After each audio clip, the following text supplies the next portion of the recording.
Du monde entier, les Juifs sont revenus. C'était pas humain, on ne pouvait pas l'imaginer, pourtant Hachem avait écrit noir sur blanc. L'Éternel, ton Dieu, te prenant en pitié, mettra un terme à ton exil, et il te rassemblera du sein des peuples parmi lesquels il t'aura dispersé.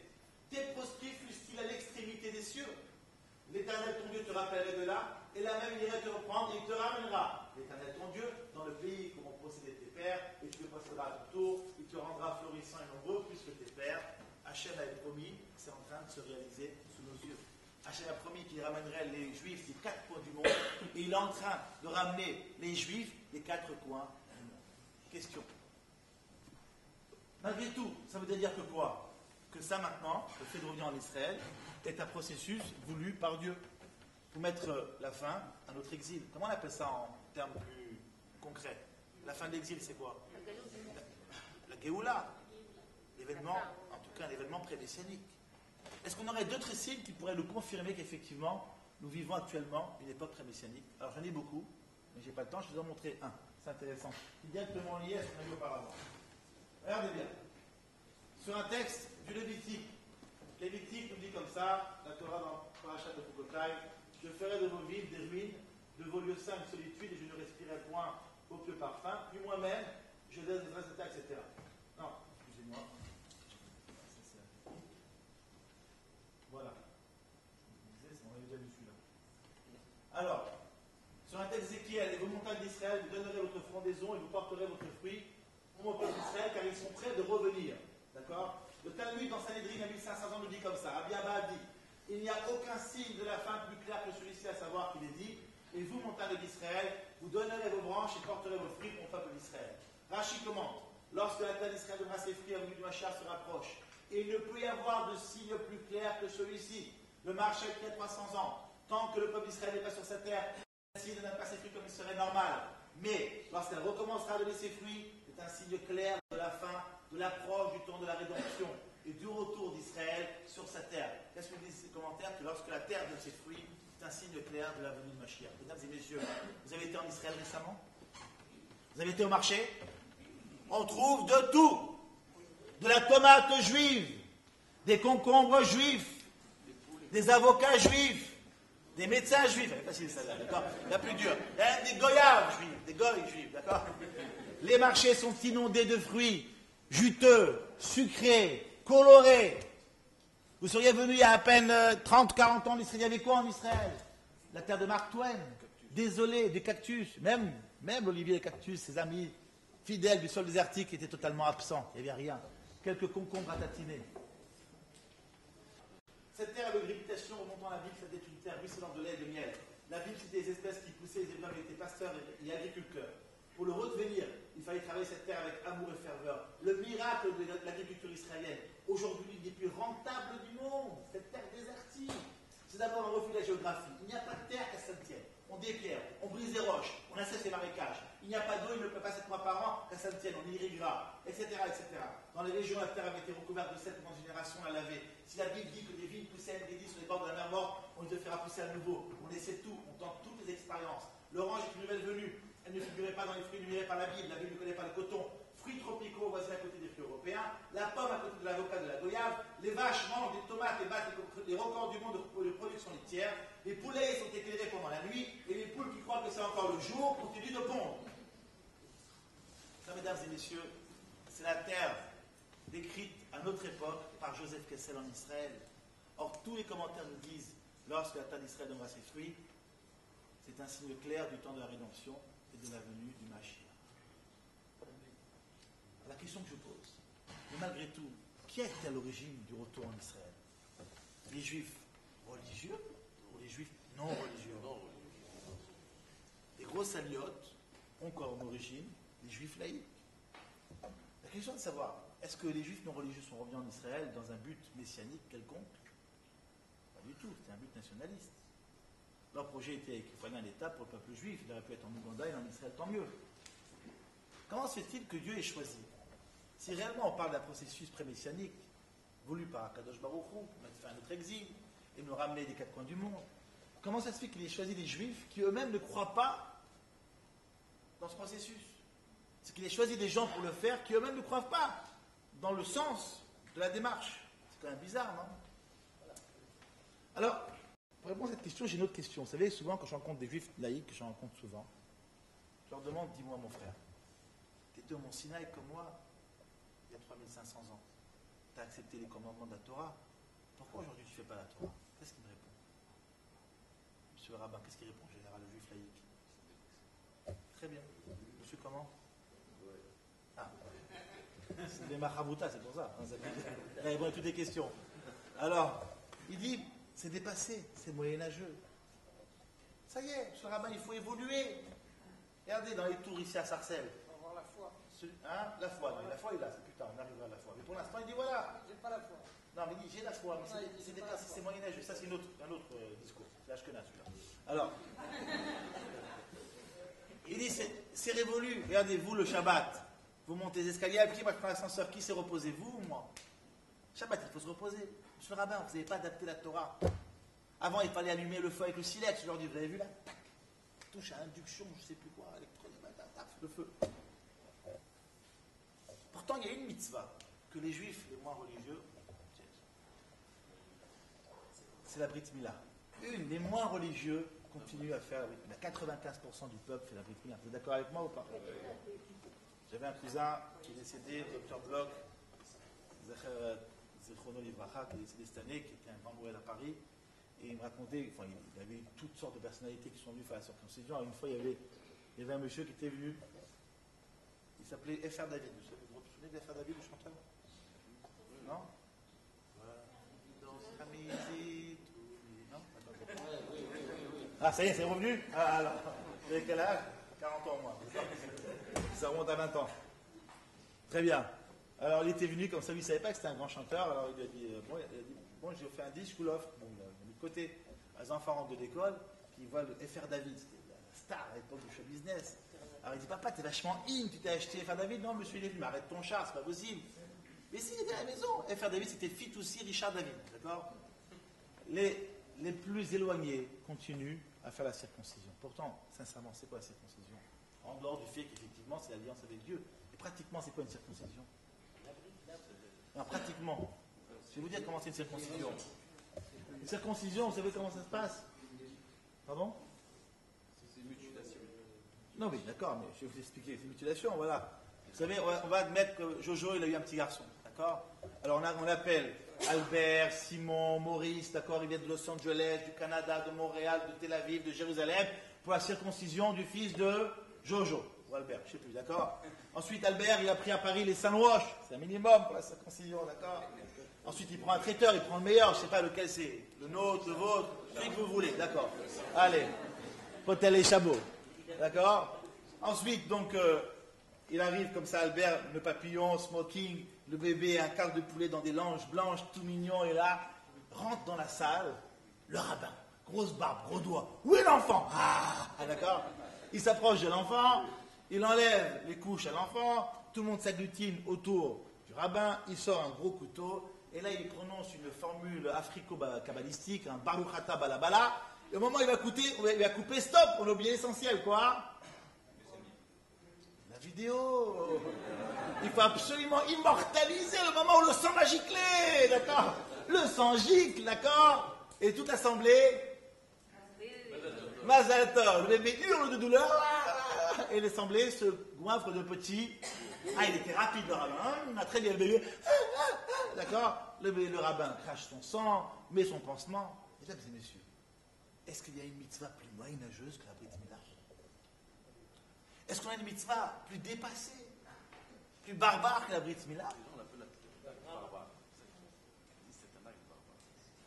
Comment est-ce qu'on peut expliquer qu'un peuple, ayant rejeté l'essentiel de ses commandements sous prétexte qu'ils sont moyenâgeux, continue à accomplir le plus improbable, le plus moyenâgeux de tous ces commandements, la Brit Mila? Est-ce que c'est logique ou c'est pas logique, puisqu'on parle de gens qui sont éclairés? Alors, on va poser 3 questions. Est-ce qu'on peut imaginer d'abord qu'à travers son histoire, le peuple juif continuerait toujours à faire la Brit Mila au Salon Roche avec le Potel et Chabot? Première question très importante. Deuxième question, on continuerait à la faire malgré le fait que finalement, on est rejeté l'essentiel des commandements. Je vais vous montrer 2 textes. D'abord, dans le traité de Shabbat, la Gemara nous dit comme ça, il y a 1500 ans. Rabbi Shimon ben Gamliel dit, tout commandement qui serait là accepté avec joie, comme la circoncision, ainsi qu'il est dit, je me réjouis de ton commandement commandement comme qui découvre un butin abondant, il continue à l'accomplir avec joie, les salons hoches et côté les chameaux. Et jusqu'à aujourd'hui, il n'y a rien à faire, c'est marqué. Jusqu'à aujourd'hui, pour tous les juifs, la circoncision reste un événement merveilleux. Et tous ceux qui ont eu l'occasion d'amener Lainara, un petit garçon, à la circoncision, ça reste quelque chose de très fort pour le père. Comme vraiment, à l'époque, on amenait des corbanotes au temple, on se sent avec le sacrifice dans ses mains, on dit tiens Hachem, on est là, on l'apporte, on dit Shema Israël. Moi je peux dire Lainara, j'ai eu pas mal de fois l'occasion d'amener les enfants à la circoncision. Moi je suis un peu tunisien sur les bords, d'accord. Et bien je vous dis à chaque fois, la fois qui suit est encore plus émouvante que la fois précédente, et je vous dirai la 14e fois comment c'est. D'accord. J'arrive. Hein. Ensuite, deuxièmement, sur un texte de Zacharie, le prophète, réjouis-toi, etc. Le Nachmanide, commentant ce texte, nous dit comme ça.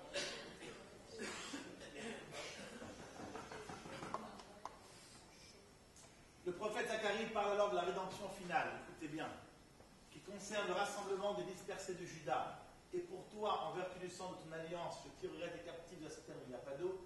Et il fait ici allusion à la génération qui précède le Mashiach, laquelle sera sans aucun mérite, et où Israël aura oublié la Torah, où on verra grandir l'impudence et l'insolence, ainsi qu'il est écrit de la citerne référence à l'exil, où il n'y a pas d'eau référence à la Torah, donc ils ont rejeté la Torah parce qu'elle serait moyenâgeuse, mais il ne leur restera que le mérite de la circoncision. Texte écrit à 900 ans, qui est en train de se réaliser sous nos yeux, où un peuple prétend que la Torah n'est plus adaptée au temps moderne, il est insolent, il rejette la Torah, mais il garde le plus improbable de tous les commandements. Ça avait été annoncé, on l'avait écrit, la Brit Mila continuerait à être pratiquée par la quasi-totalité du peuple. Or, j'ai une question, j'avais posé une question, comment ça se fait que Dieu ait choisi justement les juifs non religieux pour activer le processus de retour à Sion, qui est un processus a priori voulu par Dieu, messianique. Alors, si vos voisins arabes, ou l'épicier du coin vous dit, excusez-moi, nous, on était là avant vous, vous êtes arrivé en 48, vous nous avez chassés. Qu'est-ce que vous répondez à ça? Il n'y a pas de réponse? On a été en petite partie, mais aussi ils sont là depuis très longtemps. Mais là, on est venu en masse. En 48, on leur a dit dégagez, il faut dire la vérité. Au nom de quoi?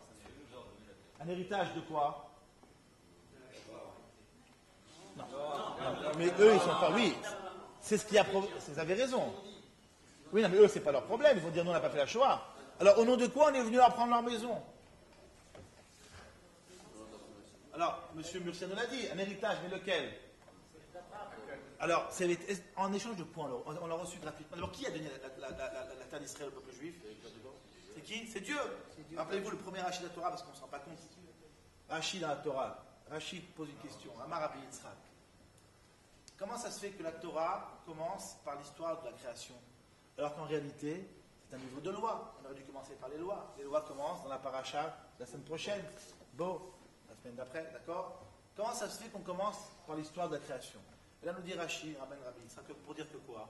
Que non, parce que si un jour on vient nous dire, mais bande de voleurs, la terre d'Israël nous appartient, alors il dira non, comme je suis le créateur et que c'est moi qui ai créé le monde, j'ai le droit aussi de donner ce que je veux à qui je veux.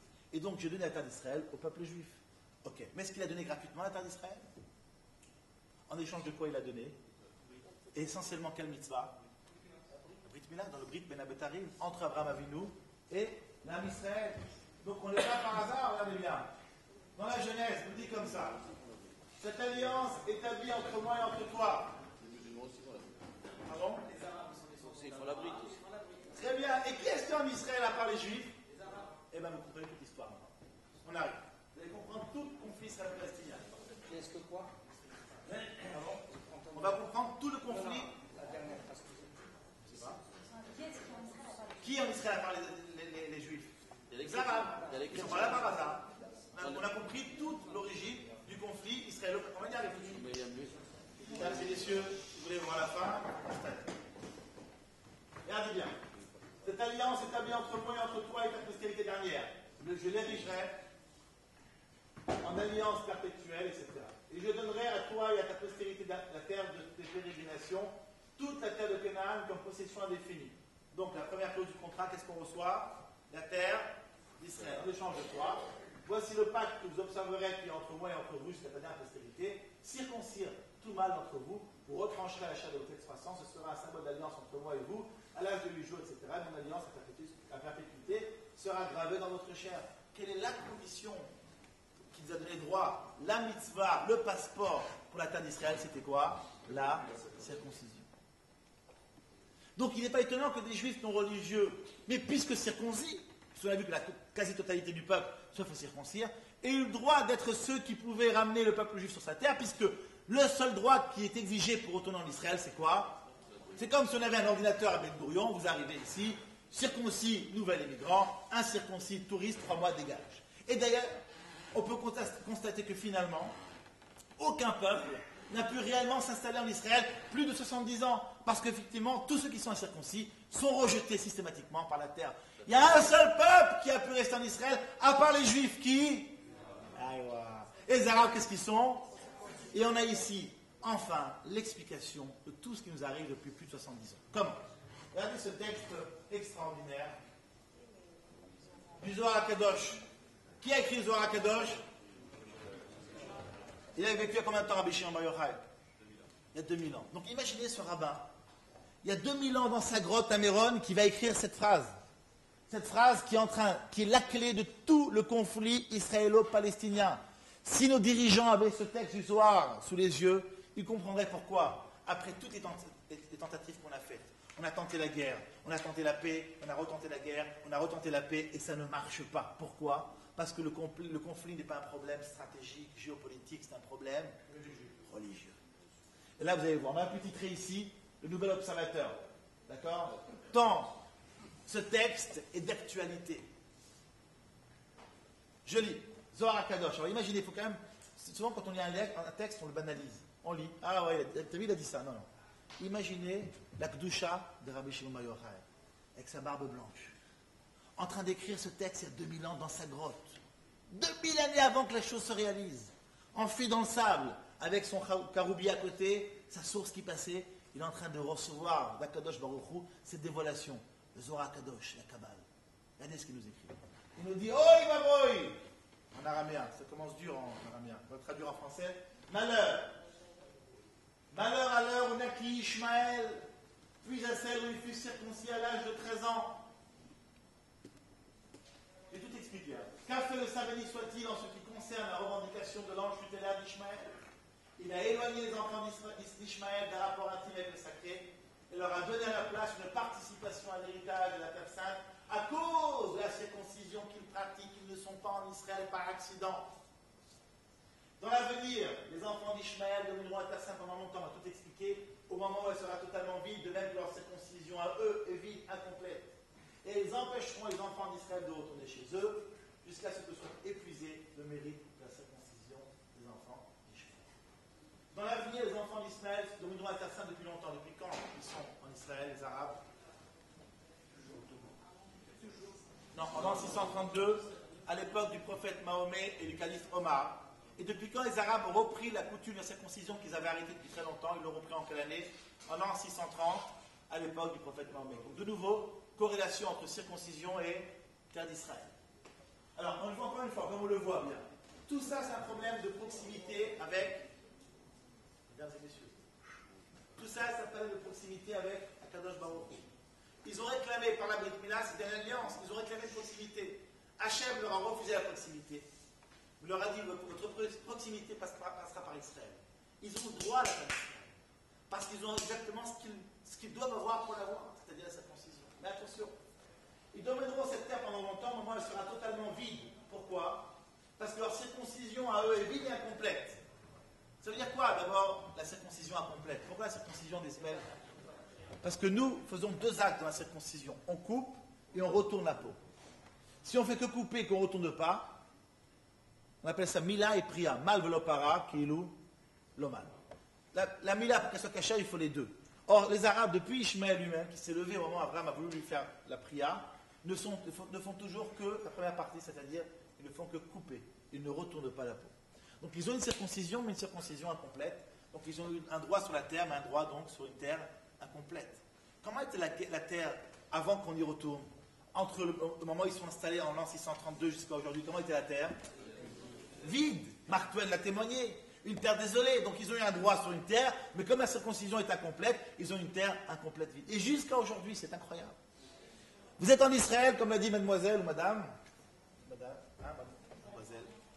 Lorsque nous sommes dans tout ce qui est juif, c'est tout de suite verdoyant. Prenons exemple. Vous êtes au Mont Scopus, à Jérusalem, à l'université, à l'hôpital. Autour de vous, des jardins verdoyants, des arbres fruités. Vous êtes sur le balcon du Mont Scopus, l'hôpital, et vous regardez en contrebas un village arabe. C'est quoi? Non, c'est pas noir, mais c'est sable. Sable. Vous partez, vous quittez Jérusalem, vous partez vers Jéricho ou bien la mer Morte. Vous roulez exactement 300 mètres. Vous vous retournez, vous voyez un Jérusalem verdoyant, et vous partez devant, on tombe en plein désert. Imaginez, vous quittez Paris, vous roulez 300 mètres, vous quittez Sarcelles, vous tombez en plein Sahara. La même chose. Jusqu'à aujourd'hui, toutes les terres occupées par les Arabes sont des terres désertiques. Vous savez, il y a en Israël ce qu'on appelle la ligne verte. C'est la ligne qui sépare les territoires d'avant 67 et d'après 67. Pourquoi est-ce qu'on l'a appelée la ligne verte? Parce qu'on l'a appelée en verte? Non. Parce que si vous prenez un hélicoptère et que vous survolez toutes les zones, alors vous partez, on va dire, de Eilat, donc du sud vers le nord, d'accord? Vers Metula. Tout ce qui est à gauche du côté de la mer, c'est verdoyant. Et tout ce qui est à droite, du côté territoire libéré, occupé, ce que vous voulez, comment c'est ça. Il y a l'autoroute A6, pas la A6 du sud, celle qui traverse Israël, qui est payante, voilà, celle qui nous paye, voilà. Voilà. Alors il y avait ce fameux mur là de séparation entre les territoires arabes, et bien vous voyez pratiquement sur l'autoroute, à gauche, c'est encore verdoyant, à droite, c'est rocailleux. Enfin, quand je parle toujours là, je viens du sud vers le nord, d'accord? Donc c'est effectivement, ils ont eu un droit sur la terre d'Israël, mais un droit sur une terre incomplète. Et alors, ça va durer combien de temps ça? D'abord, il continue. Ils empêcheront les enfants d'Israël de retourner chez eux. Si vous lisez tous les textes écrits par les grands visionnaires d'un futur État juif en Israël, c'est-à-dire Max Nordau, Herzl, ils ont écrit ils ont imaginé tous les problèmes que pourrait rencontrer une éventuelle installation d'un peuple sur la terre d'Israël. Des problèmes d'eau, des problèmes d'agriculture. En aucun cas, ils n'ont vu le problème palestinien comme un problème. Pourquoi? Parce qu'il n'y avait pas de cause palestinienne. Ils n'étaient pas fédérés en État. Ils ne s'étaient pas opposés ni aux Turcs, ni aux Anglais, ni à aucun des peuples qui étaient venus s'installer en Israël. Il n'y avait aucune raison qui s'oppose au peuple juif. Donc personne n'avait vu comme problème la cause palestinienne. Ça n'existait pas, ce n'était pas du tout le problème, il y a 100 ans, des visionnaires d'un État juif. Or pourtant, aujourd'hui, quel est le problème majeur du peuple juif en Israël? C'est quoi? La cause palestinienne. Le seul qui l'a écrit, c'est qui? Le Zohar HaKadosh, Rabbi Shir Bar Yochai, il y a plus de 2000 ans. Ils empêcheront les enfants d'Israël de retourner chez eux jusqu'à ce que soit épuisé le mérite de la circoncision des enfants d'Ishmaël. Hein? Ah, très bonne question, j'allais justement la traiter. Alors, je vais vous dire, c'est quand même d'abord incroyable parce que, voilà, on ne s'arrête pas.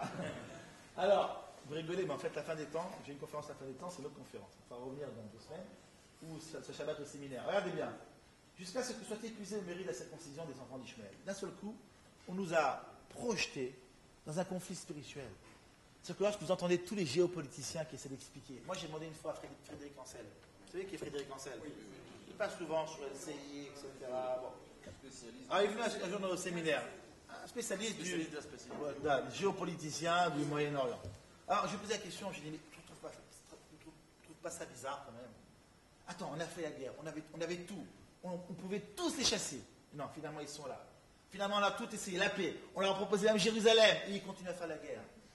Vous vous rappelez quoi? Quand on était à l'école, on avait la guerre des 100 ans. Vous vous souvenez de la guerre des 100 ans avec les Anglais? Toujours, je me posais la question, mais pourquoi la guerre des 100 ans? C'est quand même long, une guerre. Au bout de 100 ans, attends, 4 générations, 5 générations. On ne sait même plus pourquoi on fait la guerre. Là, en Israël, maintenant, on fait la guerre depuis les années 20. On est pratiquement à la guerre des 100 ans. Mais pourquoi cette guerre? Quel est l'enjeu? On a quoi en Israël? Des diamants? Du pétrole? De l'or? Rien. Mais comment on peut expliquer cette guerre? Ils continuent, ils se battent, ils sont prêts à mourir, ça a explosé, à nous exploser. Et ils s'accrochent, et nous on est là. On leur dit non, viens, on fait la paix, viens. Quand David, Oslo, je ne sais même plus, on ne peut même plus les compter le nombre. Compter les chefs d'État, et chacun a eu environ en moyenne 2 initiatives de paix et de guerre.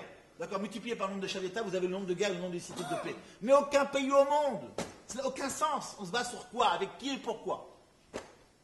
Mesdames et messieurs, si on essaie d'expliquer ça de façon géopolitique, on ne comprend rien. Il n'y a pas de sens à cette guerre. Mais si on tente de l'expliquer de façon spirituelle, on comprend bien qu'il y a ici un rapport vraiment de force par rapport à Kadosh Baruch Hu, une proximité à Hachem. Donc, il dit, jusqu'à que soit épuisé le mérite de la circoncision des enfants d'Ishmaël. Alors, vous savez, pour épuiser un mérite, il y a 2 façons. Première explication, celle qui est donnée par un commentaire, je ne me souviens plus lequel, datant d'il y a 200 ans, qui nous dit comme ça. C'est vrai que Ishmaël, il a eu une circoncision incomplète, et donc il a eu un droit incomplet. Mais il a quand même un avantage par rapport à nous, c'est quoi? C'est l'âge. À quel âge il fait la circoncision? Qu'est-ce qui est plus méritant? La faire à 13 ans ou à 8 jours? À 13 ans. Non, au niveau de la halakha, il ne la fait pas à 13 ans. Mais a fortiori, finalement, ce choix de faire à 13 ans est un choix douloureux. Parce qu'à 13 ans, tu es conscient, à 8 jours, on bouffe des petits fous sous ton compte et tu ne te souviens pas, toi, de ce conseil. Très bien. Alors, tandis qu'à 13 ans, on s'en souvient, je vous garantis, on y va. Bon, vas-y doucement, d'accord? Bon, très bien. On est un pied quand même. Alors, on dit que contre chaque année où il a repoussé la circoncision, il a reçu 100 ans sur la terre d'Israël. Selon ça, 13 ans, c'est combien? Depuis quand les Arabes sont revenus en Israël? Depuis l'an 630 environ. 630 et 1300, ça fait combien?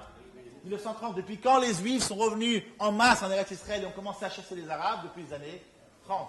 Donc on voit effectivement que le mérite des enfants d'Israël a commencé à s'épuiser. Là, on est dans la 14e année. Il ne reste plus que 23 ans. D'accord? Très bien. Ça, c'est une première explication. Mais il y a une deuxième explication. Il y a 2 moyens de lutter contre le mal. Le premier moyen, c'est d'effacer le mal. Mais quel est le deuxième moyen de lutter contre le mal? Augmenter le bien. Quant à l'obscurité, peut-être le meilleur moyen, c'est d'allumer une grosse lumière. Alors, vous savez, les Arabes, ils ont essentiellement 2 mitzvot. C'est lesquels? On a vu la circoncision et quoi encore? À l'extérieur, pas à l'intérieur. Hein? Pardon? Non, non. La majorité des Arabes sont en Israël. Ils sont. Hein? Ils ont la foi, mesdames et messieurs. La foi, ils sont très croyants. Tout ce qu'ils font, c'est au nom de Allah Akbar. C'est au nom de Dieu est grand. Alors attention, c'est très important. Quand on parle de foi oui, mais mauvaise foi. Non, pas le jeu de mots mauvaise foi, c'est vrai que c'est une mauvaise foi. Pourquoi mauvaise foi? Parce que si vraiment ils étaient vraiment très croyants, pourquoi ils arrivent à des telles abominations? Parce qu'il faut faire la différence entre 2 choses. Eux, ils disent comme ça. Eux, ils disent Dieu est illimité, infini. Et moi, j'agis au nom de Dieu, donc moi-même, je deviens moi-même infini et illimité. Donc, en son nom, de la façon que Dieu peut tuer, je peux tuer. Je peux voler, je peux me suicider, je peux exploser, je peux tuer les enfants, je peux tout faire, je peux mentir. Puisque je suis moi-même la main de Dieu qui lui-même est illimité. Donc, en son nom, je peux. Ça, c'est la mauvaise interprétation de la foi. D'accord? C'est celle, justement, qui fait de la mauvaise foi. Mais, foi quand même. Le peuple juif dit l'inverse. Il dit, puisque Dieu est illimité, moi, qui suis-je par rapport à Dieu? Une infime petite fourmi. Donc, j'agis avec modération. Et qu'on veuille, qu'on ne veuille pas. Combien de fois on m'a posé la question, monsieur le rabbin, pourquoi en 67, avec nos chars, au lieu de faire la guerre des 6 jours, on aurait fait la guerre des 10 jours? Et c'était fini, il n'y avait plus un arabe en Israël. On ne peut pas. Parce qu'on est ce qu'on est. Et que nous, on ne s'est pas massacré. Et qu'on ne sera jamais massacré. Parce que c'est comme ça qu'on est, et tant mieux.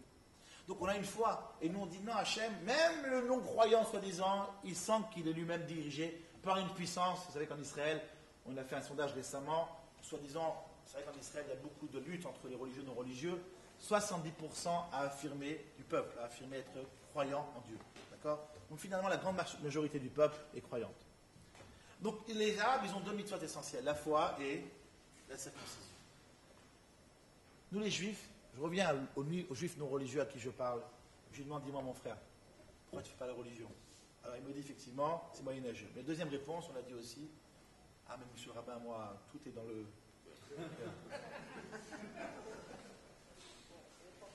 Entre moi et lui, Hachem, il sait. Mais l'ascenseur Shabbat, ah non, lui, il sait. Moi, je suis circoncis, donc je suis un bon juif, circoncis. Et en plus, moi, je suis très croyant dans mon cœur, monsieur le rabbin. Très bien.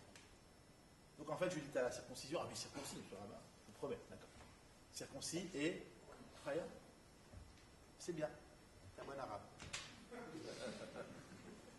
L'arabe aussi, il est croyant, il est circoncis.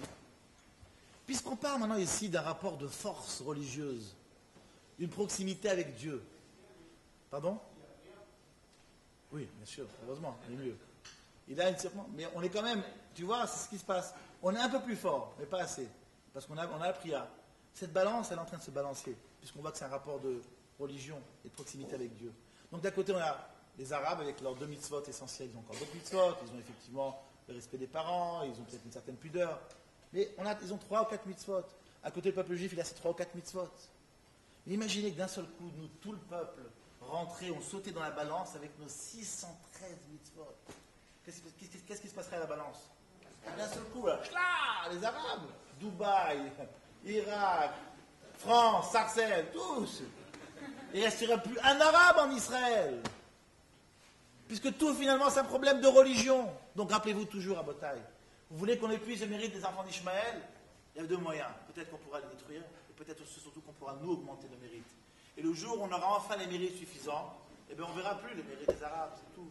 Parce que l'immensité de lumière qu'on apportera à l'humanité éteindra la petite lumière d'Ishmaël. Je finirai sur cette dernière diapo. Voilà, qu'on vient de préparer juste avant de... Sur la Cantique des Cantiques dans le chapitre 2. Mon bien-aimé est pareil au chevreuil et au fond des biches, le voici qui se tient derrière notre muraille, qui regarde par les fenêtres, comme ça, par le tri. Le Midrash Rabbah, écrit il y a presque 1500 ans, commentant le Cantique des Cantiques, nous dit comme ça, de quoi il s'agit ici, quel mur?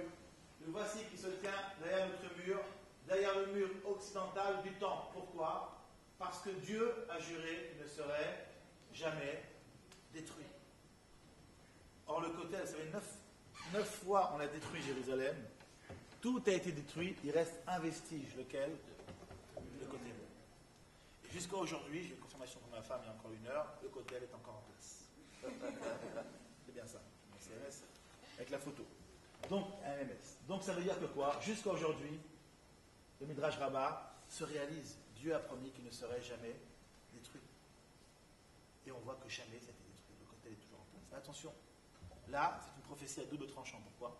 C'est marqué qu'il ne serait jamais détruit. Donc, si finalement, quand même, malgré tout, les Arabes de préserve arrivent à le détruire, tout est en haut et à l'eau. Vous savez, bon, le mur, c'est la partie apparente qu'on voit, mais en fait, il est en profondeur. Mais imaginez qu'avec les bombes à fragmentation, ils réussissent à tout détruire, il n'y a plus de mur. Donc, si le mur est détruit, donc le Midrash Rabbah ne sera pas vrai. Donc, ça veut dire que Dieu n'a pas obtenu sa promesse. Et si le Midrash Rabbah n'est pas vrai, c'est-à-dire que la Cantique des Cantiques n'est pas vraie. Si la Cantique des Cantiques n'est pas vraie, c'est que la Torah, elle n'est pas vraie. Si la Torah n'est pas vraie, moi, je jette ma kippa, hein. Je coupe ma barbe, je passe mes vacances à Eilat. Le problème, c'est que... Non, vous avez raison, c'est trop caché. J'irai à Acapulco. Voilà. Le problème, c'est que comme ma femme a confirmé jusqu'à il y a 1 heure qu'effectivement, le côté est toujours en place, ça veut dire que donc Dieu a tenu sa promesse. Et ça veut dire que donc le Midrash Rabbah jusqu'à aujourd'hui est vrai. Et si le Midrash Rabbah est vrai, ça veut dire que quoi? Que la Torah elle est. Et si la Torah elle est vraie, je laisse ma jolie barbe et je visse ma kippa sur ma tête et on ira tous passer nos vacances à... Je connais ça très bien. Donc tout est clair en fait, hein, d'accord? Alors... En tout cas, c'est incroyable que tout ait été détruit. Enfin, quand ils ont fait la guerre, ils ont détruit tout le temple, hein, donc il aurait pu aussi sauter ce mur. Il ne fallait pas sauter. Quoi qu'il arrive, vous savez, j'ai une salle de conférence. J'ai une salle de conférence qui donne sur le Kotel. Et souvent, on fait cette conférence devant des jeunes du Sahel, du volontariat civil qui viennent en Israël. Et là, c'est incroyable de voir se concrétiser sous nos yeux 2 grandes promesses divines. D'un côté, on voit le peuple juif revenir en masse en Israël, par centaines de milliers. Après tout ce qu'on a passé, après la Shoah, après les pogroms, après l'Inquisition, après tout ce que le peuple juif a enduré pendant 2000 ans, et bien malgré tout, on peut continuer à dire Israël, Chai Vekayam. Netzach Israël, lo yishaker. Dieu a juré que le peuple juif ne serait jamais détruit, et on le voit revenir, il passe un Shabbat dans la vieille ville, et c'est extrêmement impressionnant de voir tous ces juifs revenir au Kotel des 4 coins de Jérusalem qui viennent, et tous les Shabbats, des dizaines de milliers de juifs qui viennent chanter au Kotel. Ça, c'est un premier symbole. Et quand vous les voyez revenir au Kotel, lui-même symbole que Dieu avait juré qu'il ne serait jamais détruit. Donc on voit 2 symboles de pérennité qui se rencontrent. Alors on peut vraiment, vraiment se renforcer et croire très très fort que la 3e promesse divine puisse se réaliser très bientôt et qu'il reconstruise le 3e temple, qui va devenir le Mashiach pour se retrouver le Ham Israël Beret Israël, Bet Hamikdash, Bimera, Bienvenu. Amen.